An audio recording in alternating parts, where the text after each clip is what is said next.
नमस्कार. मी मंदार पत्की, मुख्य कार्यकारी अधिकारी, जिल्हा परिषद यवतमाळ. यवतमाळ जिल्हा हा एक आदिवासी बहुल भाग आहे. आपल्याला सर्वांना माहित आहे की आदिवासी बहुल भागामध्ये अनिमिया आणि सिकल सेल या दोन्ही रोगांचे प्रमाण मोठ्या प्रमाणात आढळते. त्यासाठीच यवतमाळ जिल्ह्याने अरुणोदय या सिकल सेल अनिमियासाठी एक विशेष अभियान आयोजित केलेले आहे, ज्यामध्ये यवतमाळ जिल्ह्यातील सर्व भागांमध्ये आरोग्य अधिकारी, कर्मचारी, डॉक्टर्स हे पोहोचून या सर्व पेशंटची स्क्रीनिंग आणि त्यांचा इलाज या करण्याची विशेष मोहीम हाती घेण्यात आलेली आहे.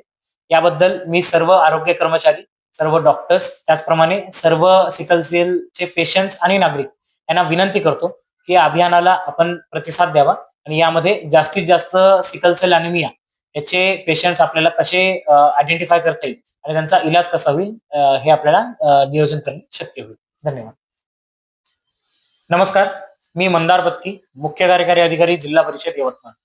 यवतमाळ जिल्हा हा एक आदिवासी बहुल भाग आहे. आपल्याला सर्वांना माहित आहे की आदिवासी बहुल भागामध्ये अनिमिया आणि सिकल सेल या दोन्ही रोगांचे प्रमाण मोठ्या प्रमाणात आढळते. त्यासाठीच यवतमाळ जिल्ह्याने अरुणोदय या सिकल सेल अनिमियासाठी एक विशेष अभियान आयोजित केलेले आहे, ज्यामध्ये यवतमाळ जिल्ह्यातील सर्व भागांमध्ये आरोग्य अधिकारी, कर्मचारी, डॉक्टर्स हे पोहोचून या सर्व पेशंटची स्क्रीनिंग आणि त्यांचा इलाज या करण्याची विशेष मोहीम हाती घेण्यात आलेली आहे. याबद्दल मी सर्व आरोग्य कर्मचारी, सर्व डॉक्टर्स, त्याचप्रमाणे सर्व सिकल सेलचे पेशंट्स आणि नागरिक यांना विनंती करतो की या अभियानाला आपण प्रतिसाद द्यावा आणि यामध्ये जास्तीत जास्त सिकल सेल अनिमिया याचे पेशंट्स आपल्याला कसे आयडेंटिफाय करता येईल आणि त्यांचा इलाज कसा होईल हे आपल्याला नियोजन करणे शक्य होईल. धन्यवाद.